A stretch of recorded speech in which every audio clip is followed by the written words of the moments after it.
자제분들을 영재학교 그리고 서울대 공대 의대에 보내신 학부모 두 분을 모시고요. 아주 생생한 이야기를 들어보려고 합니다.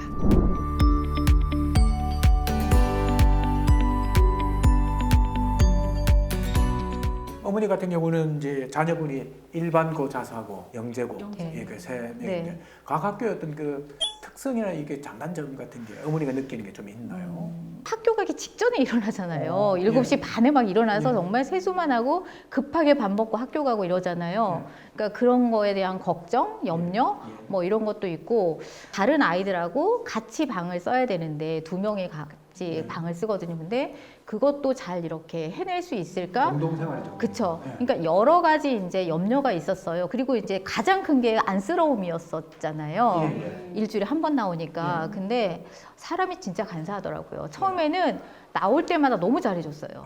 정말. 예. 안 됐다. 예. 너 진짜 네. 너무 고생했다. 근데 나중에 이제 어떤 생각이 드냐면 예.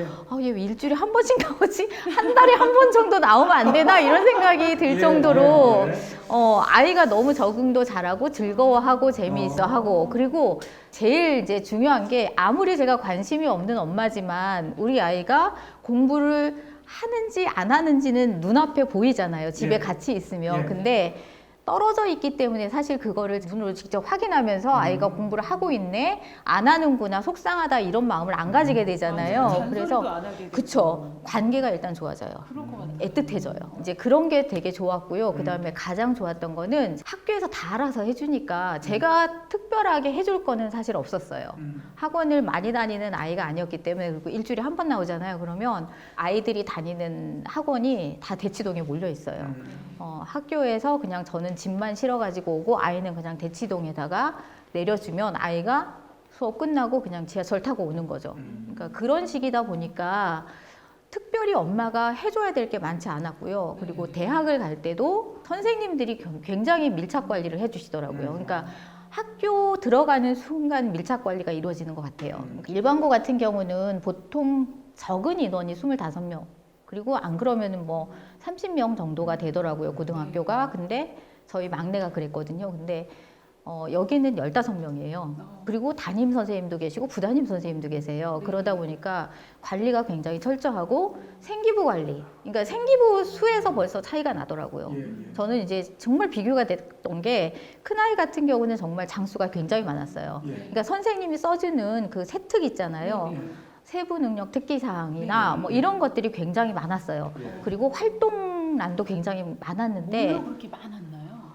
자체가 그래요. 프로그램 자체가 학교의 프로그램 자체가 굉장히 다양하고 선생님이 멘트 하나를 써줄 때 뭐 이 아이는 어떤 부분에서 뛰어납니다가 아니라 어떤 일이 있었고, 그러니까 수업 중에 어떤 일이 있었고 그 뭐 실험 과정이 있었으면 그 실험 과정에서 이 아이가 이걸 어떻게 해결해 나갔고 이거는 어떤 부분에서 뭐 강한 면모를 뭐 나타내는 것이고 이렇게 해가지고 일반고 선생님이 한 줄 써줄 거를 특목고 선생님들은 정말 한 페이지는 아니지만 뭐 정말 10줄을 써줄 정도로 이러다 보니까 이게 3년이 쌓이니까 굉장히 그게 크잖아요. 그래서 대학 갈 때도 그다지 그렇게 뭐 제가 신경을 안 써도 학교에서 선생님들이 사실 어떤 학교든 간에 일반고도 그 서열을 매기잖아요.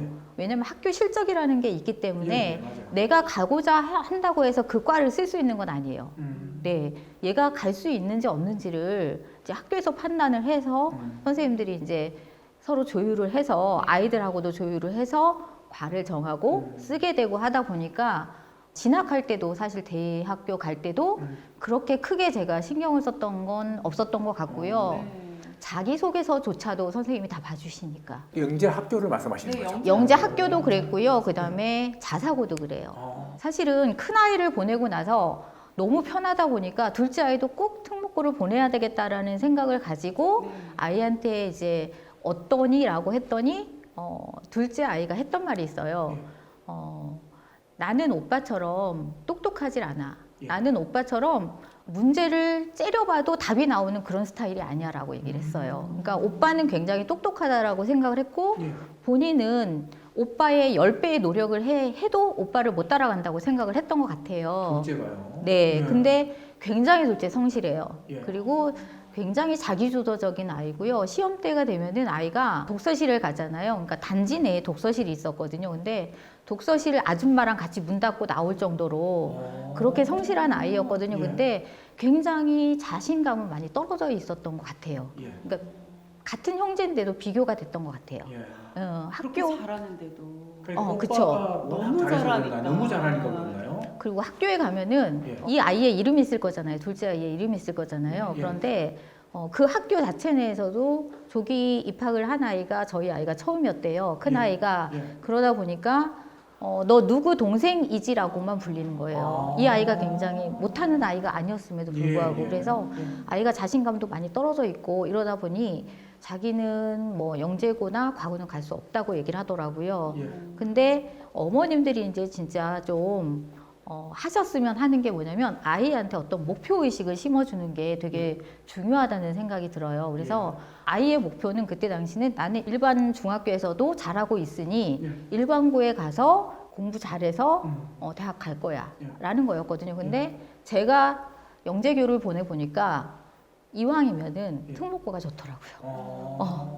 서로 좋더라고요. 예, 예. 네, 그래서 갔으면 좋겠다라는 생각을 했는데 오빠 학교를 그래서 일부러 막 그 짐 빼는 날이 있어요. 토요일 날은 예, 짐을 예. 빼거든요. 예. 그때 당시에는 토요일도 수업을 했으니까. 근데 짐을 막 빼는 날 아이를 데리고 갔는데 아이는 차에서 내리질 않아요. 나는 여기 올 저기가 아니라고 생각을 하더라고요. 네. 그래서 세종가고가 가까워요, 저희 집에서. 예. 그래서 세종가고를 한번 설명회를 데리고 갔는데 거기도 자기는 아니래요. 굉장히 과고나 영재교는요, 여자 아이들 비중이 굉장히 낮아요. 그러니까 보통 뭐 그 서울가고 같은 경우 110명이 정원이면 여자아이 4명 왔었거든요, 저희 아이 때. 그러다 보니까 학교 자체가 굉장히 삭막해요. 예. 남자아이들이 많다 보니까. 그리고 세종가고는 그거보다는 조금 낫긴 했는데 역시나 너무 이렇게 네모났고 학교 자체도 예, 예. 삭막하더라고요. 그러니까 아이는 아니래요. 근데 그때 당시에 이제 라는 학교가 생긴 지 설립이 된 지 얼마 안 됐을 때예요. 예. 그래서 전국자료를 보니까 비율이 거의 비슷하더라고요. 예. 여자아이 비율과 남자아이 비율이 거의 비슷해서 거기는 어때? 라고 했더니 자기는 일반고 갈 건데 왜 자꾸 그러냐고 하더라고요. 근데 제가 일단 설명회를 예약을 하려고 1000명을 그 설명회 예약자를 봤는데 한 사람이 4명까지 예약을 할 수 있어요. 근데 제가 좀 약간 타자가 느려요. 타자가 느리다 보니까 10시에 딱 그게 오픈이 되거든요. 예약할 수 있는 사이트가. 했는데 맨날 떨어졌어요. 안 됐어요. 이미 마감이더라고요. 진짜 저는 너무 놀래가지고 그래서 남편한테 부탁을 했어요. 회사에 가서 10시가 딱 되면 아무것도 하지 말고 스탠바이 하고 있다가 그거 해주세요 했더니 남편이 한 방에 됐어요. 그래서 여름 방학 때였어요. 여름 방학 때 그 학교 설명회를 가자라고 했더니 아이가 엄마 왜 그러냐고, 자기는 그냥 일반고 갈 건데 그 학교 안 갈 거야 라고 하길래 일단 알았다. 그리고 정말 큰 소리를 낸 것 같아요. 일단 엄마가 어렵게 했으니까 가야 돼 하고 나오라고 했더니 슬리퍼를 질질 끌고 나와요. 가기가 싫은 거죠. 그러니까 반항인 거죠. 제가 이제 그 학교에 가면서 슬리퍼를 질질 끌고 가는 건 예의가 아니야 하면서 제가 샌들을 들고 차에 탔어요. 태우고 이제 아이는 심통이 나가지고 퉁퉁 불어 있는데 학교에 도착을 했고 내리는데 내려 그랬더니 슬리퍼를 또 끌고 내려요. 그래서 신발 갈아 신으라고 아이랑 이제 거의 싸우다시피 해가지고 내렸어요. 한참 사춘기 때네. 그쵸. 그때가 중2 때였어요. 그래서 일단 아이를 데리고 이제 들어갔는데 들어가면 왜 이렇게 그 브로셔를 주고 연필을 줘요. 그래서 아이한테 이렇게 줬더니 아이가 쳐다보지도 않아요. 그래서 일단 아이가 근데 이제 앞에 가서 앉자 그러고 앞으로 갔는데 아이를 앉혀놓고 저희는 일부러 두 칸 뒤쪽에 앉았어요. 같이 안 앉았어요. 아이가 어떤 반응을 보이는지가 궁금해서. 근데 아이가 정말 이렇게 삐딱하니 앉아있더라고요.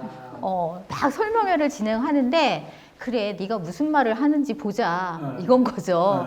근데 이제 한참 그 뭐 입학 요강이나 이런 거에 대한 설명을 하고 그다음에 그거 하기 전에 그 선배들이 나와서 인터뷰를 한 걸 이렇게 영상을 보여줘요. 학교 영상이나 이런 걸 보여주는데 그때도 이러고 앉아있고 뭐 이제 선생님이 나와서 그 입학부장님이시겠죠? 나오셔서 이제 설명회를 막 하시는데도 삐딱하니 앉아 있다가 어느 순간이 됐는데 이 아이가 자세를 고쳐 앉더라고요. 고쳐 앉으면서 그걸 막 브로셔를 펴더니 적기 시작해요.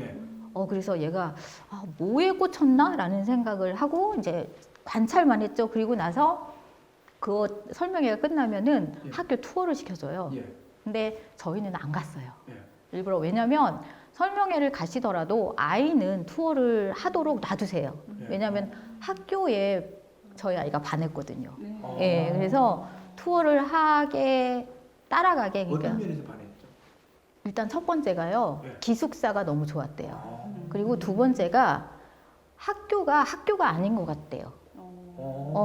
너무 멋있대요. 그러니까 너무 멋있다. 대학 강의실 같은 느낌을 받았던 것 같아요. 그리고 세 번째 식당이 너무 중요하죠. 좋대요. 예. 그리고 이제 저는 남아서 입학부장님한테 이제 계속 질문을 했죠. 왜냐면 1000명을 앉혀놓고 할 수 없는 얘기를 네다섯 명이 모인 자리에서는 해주시는 경우가 있어요. 팁을 주시는 경우가 있어요. 그래서 제가 저는 가지 않고 아이만 보내고 계속 이제 서서 다른 사람들이 질문하는 거, 그 다음에 저도 이제 질문을 하고, 여기에 오는 아이들이, 합격한 아이들이 어떤 아이들이 왔는지 궁금하잖아요. 그래서 이제 그런 거, 그리고 살짝 흘렸어요. 저희 아이가 지금 이제 전교권이고, 학교는 어디이고, 그 다음에 지금 뭐 영재원도 다니고 있고, 뭐 이런데 더 필요한 게 뭐가 있을까요? 여기에 오려면 더 필요한 게 뭐가 있을까요? 근데 그 정도면 뭐 이런 식으로 얘기를 하시면 가능성이 있다는 거잖아요. 그러면 한번 지원해 볼 만하구나라는 생각을 하는 거죠. 그리고 나서 아이가 이렇게 돌아왔는데 정말 있잖아요. 입이 이렇게 귀에 걸려서 왔어요. 투어를 하고 와서 차에 딱 탔는데 엄마 나 이 학교에 올 거예요 라고 하더라고요. 그래서 그 동기부여가 굉장히 중요하다는 생각을 했어요. 중간에 궁금한 게 자세를 바로 고쳐 앉았다고 그랬잖아요. 네. 뭘 보고 그랬어요? 그러니까 그 대목을 제가 놓쳤어요. 사실 저희 아이를 관찰하다 보니까 이분이 무슨 얘기를 하고 있는지 들어오질 않았어요.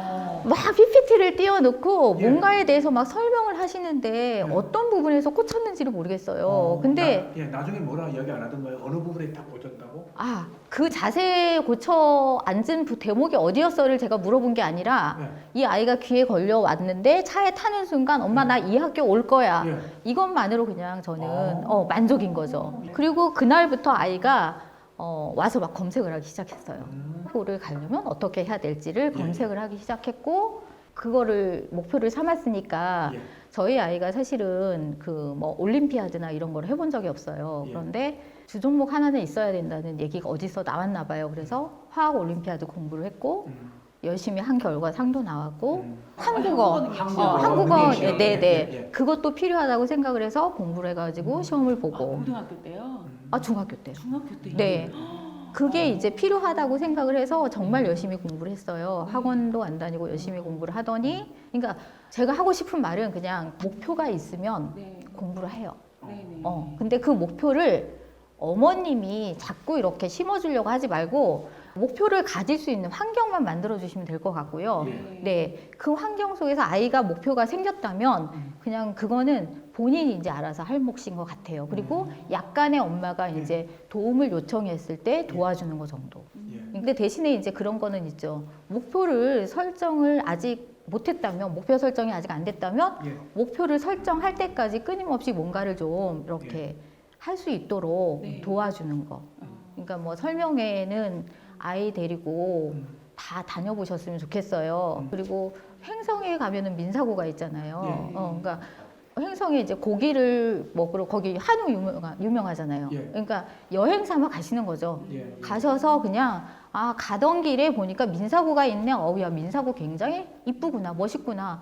학교가 굉장히 크구나. 여기는 아무나 올 수 없는 데가 아닌데 아무개라면 올 수 있지 않을까라는 거 그냥 툭툭 한 번씩 이렇게 던지고 아이가 좀 반응을 보이면 좋은 거고 안 보이면은 뭐 어쩔 수 없는 거고, 이렇게 뭔가 동기부여를 가질 수 있는 그런 거를 좀 해주시는 게 좋을 것 같아요. 제가 보니까 굉장히 딱 모범 답안 딱 예. 그거예요. 예. 정말 그대로의 예. 모범인데 예. 모범 답안이 굉장히 우리가 쓰기 어렵듯이 예. 어머님들 너무 어렵거든요. 그 예. 길을 가는 게 예. 대다수의 저처럼 평범한 어머님들은 예. 이제 학원, 기초부터 학원, 이제 선행 학원, 그다음 실력을 다지는 학원 예. 이렇게 많이 보낼 거란 말이죠. 맞습니다. 예. 근데 지금 아이가 한 명이고 많이 도움을 주셨고 학원에서도 자녀 교육을 이렇게 어떻게 시키셨는지. 듣기 좋은 말보다는 저는 생각을 해봤을 때 실질적인 걸 말씀드리면 항상 어머님들한테 그 말씀을 해요.